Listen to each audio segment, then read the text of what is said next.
сначала писал, получается, более лирические песни, и вот последний год я дал больше уклон на жизненные темы, ну, смысловые.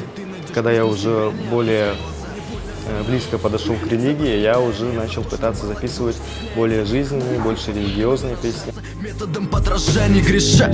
Помни, что на финише ожидает. Они говорят, нужно все попробовать в жизни, но забывают, что за все платить будут они же. Благие нравы важнее красивого лица, и длинное платье лучше длинного языка. Но наши традиции сквозь боль предки сохранили, дабы не забыть свой род, но в ответ они лишь слышат, будто бы не модно оно. Говорят, что время не то, уподобляясь толпам следует итог, что они вспоминают про Бога только в черные дни, только когда висит на нить. Писалось о том, что о нашей молодежи, которая ведет такой, как сказать, такой образ жизни, который не очень соответствует с канонами ислама. Вот. Поэтому я решил напомнить в песнях об этом, чтобы люди слушали и задумывались. Что предки сохранили, мы стали забывать.